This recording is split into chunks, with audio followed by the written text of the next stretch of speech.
Have you ever felt a pull to create so strong it feels like it's in your DNA?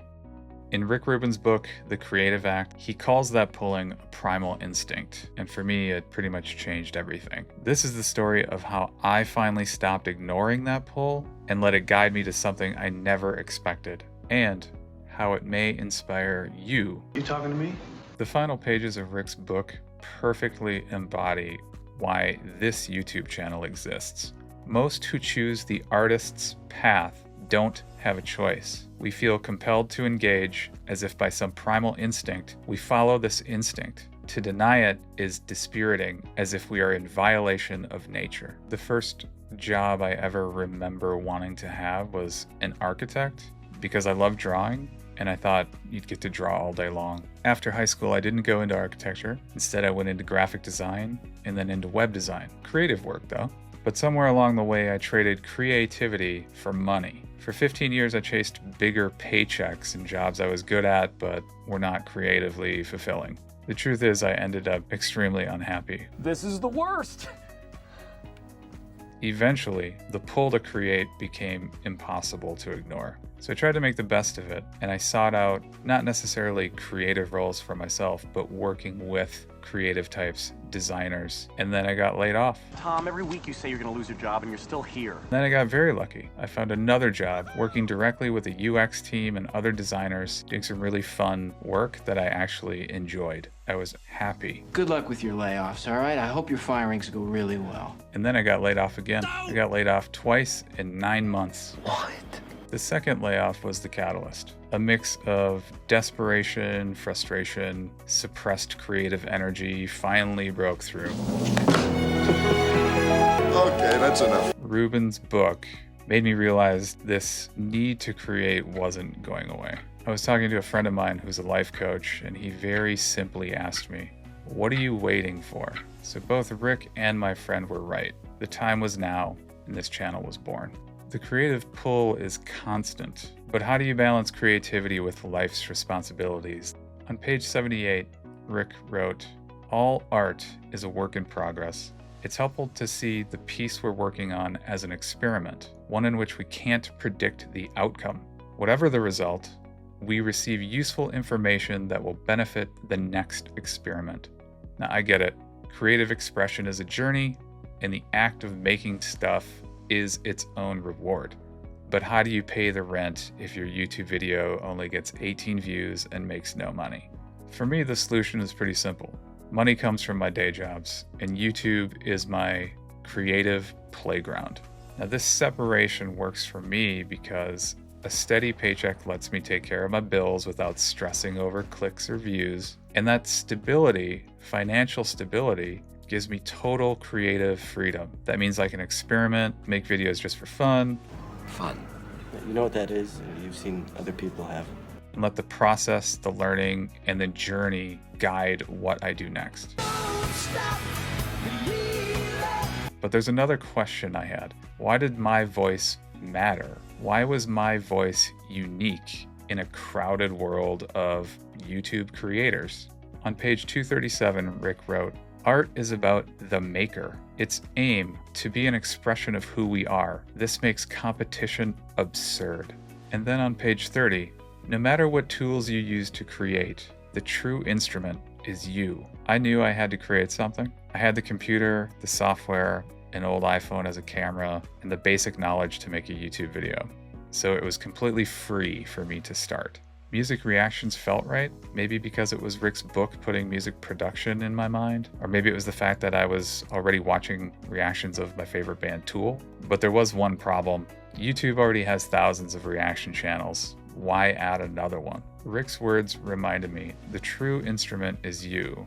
A singer's body is his instrument, and I believe in keeping my instrument finely tuned. No one else could bring my voice or my perspective to whatever music I chose to react to. So I got started.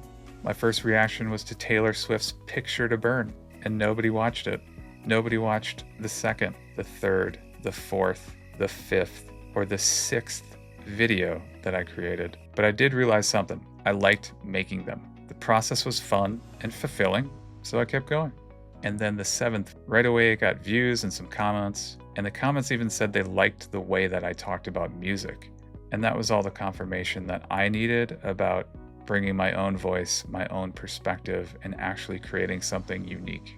Recognizing your uniqueness is powerful, but once you start creating, the work begins to take a life of its own. So how do you grow art naturally? On page 159, Rick writes, "Allow the work to grow in the direction it seeks and have its own life. Enjoy the journey of cycling through all the permutations to reveal work's true form." The more I focus on creative fulfillment, the less I care about the comments, the likes, or the subscriber counts. That shift has freed me to make honest, authentic content like this video, because it's what I want to make, not what I think other people want to see. Early on, I ended videos by saying, "I'll see you in the comments," but now I say, "I'll see you in the next video." And that's because as soon as I hit publish on a video, I'm already thinking about what to create next. And sure, positive feedback, likes, and comments feel good, but like TikTok, it's easy to get lost in the dopamine rush of scrolling and replying. I found myself spending more time in the comments than actually creating new videos. For me, fulfillment comes from creating something and sharing it. After making more than 50 reaction videos to music, I discovered I wanted to grow creatively by trying new types of videos like interviews and original scripted stories like this one. Music reactions is where it all started, but I don't know where the journey is going to take me. Letting go and giving in to creativity gives your art life, but it also means embracing vulnerability. Sharing personal work is terrifying, but it's where the true connection happens. On page 74, the people who choose to do art are many times the most vulnerable. And on page 141, create an environment where you're free to express what you are afraid to express. Typically, I can watch my own reaction videos because they're just opinions in the moment. But my original videos, like this one, they feel far more personal, more vulnerable. So once this particular video goes live, I probably won't even watch it again, and I almost certainly won't read any of the comments, because sharing personal work feels raw, like putting a piece of yourself out there for the world to judge. So when I'm writing and planning and actually making the videos, I'm much more open and accepting of all of my emotions, and I incorporate them into the video. But when I look back and I watch the final product, my inner critic takes over and I'm actually embarrassed by what I made. I think that's why Rick's words about expressing what you're afraid to express makes sense to me. Writing the script for this video felt like I was writing a journal entry. It was private and safe and scary, and sharing it is terrifying, but I think it's necessary because showing what you're afraid to show and being vulnerable is part of the journey. So in my opinion, Rick's wisdom isn't just for seasoned creators or YouTubers or musicians. It's for everyone and every kind of art. And remember the quote that started this video. Most who choose the artist's path don't have a choice. We feel compelled to engage as if by some primal instinct. If you've ever felt the pull to create, please follow it. You are the true instrument. No one else can create what you can. Yes, it's scary. Vulnerability comes with the territory, especially the negative comments on YouTube. But as Rick says, create an environment where you're free to express what you're afraid to express. For me, that means ignoring the comments, the good ones and the bad ones. So what's stopping you? Pick up the brush, the pen, the camera, whatever your instrument is, and create. You don't have to be perfect. You don't have to be the best. You just have to be you. The world needs your art. Thanks for watching, and I'll see you in the next video.